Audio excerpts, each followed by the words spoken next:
আসসালামু আলাইকুম সুপ্রিয় দর্শক, সবাইকে অসংখ্য প্রীতি ও শুভেচ্ছা জানাচ্ছি বিডি পলিটিক্স নিউজ ইউটিউব চ্যানেলের পক্ষ থেকে। প্রিয় দর্শক, আজকে আমি যে বিষয়ে কথা বলবো,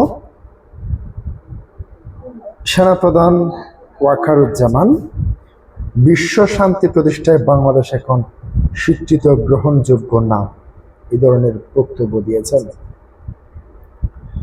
সেনাবাহিনীর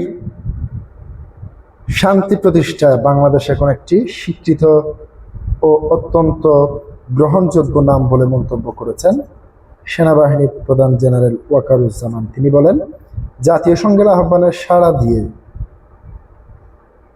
1988 সাল থেকে বাংলাদেশ বিশ্ব শান্তি প্রতিষ্ঠায় সক্রিয়ভাবে অংশ নিয়ে আসছে এবং ভবিষ্যতেও এ দ্বারা অব্যাহত থাকবে। বুধবার 10 জুন আন্তর্জাতিক জাতীয় সংঘ শান্তিরক্ষা দিবস উপলক্ষে ঢাকা সেনাকুঞ্জে আয়োজিত অনুষ্ঠানে এইসব কথা বলেন তিনি।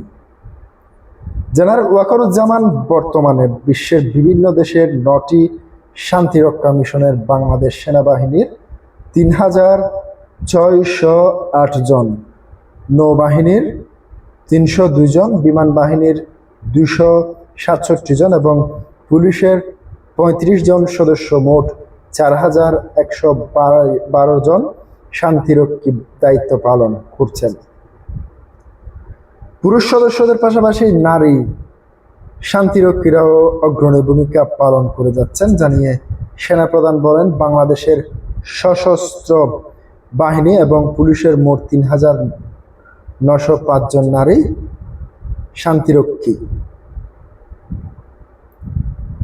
সফলভাবে তাদের দায়িত্ব পালন করেছেন। বর্তমানে 294 জন নারী সদস্য শান্তিরক্ষা কাজে পৃথিবীর বিভিন্ন জায়গায় নিয়োজিত আছেন।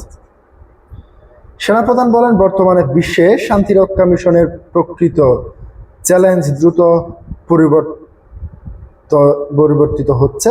আমাদের শান্তিরক্ষীরা নিজেদের জীবনের ঝুঁকি নিয়ে উন্নত প্রশিক্ষণ এবং নৈতিক মূল্যবোধ, দক্ষতা ও নিরপেক্ষতা প্রমাণ রেখে সব চ্যালেঞ্জ মোকাবেলার জন্য সদা প্রস্তুত রয়েছে। প্রিয় দর্শক, আজকে পর্যন্তই। আসসালামু আলাইকুম ওয়া রাহমাতুল্লাহ।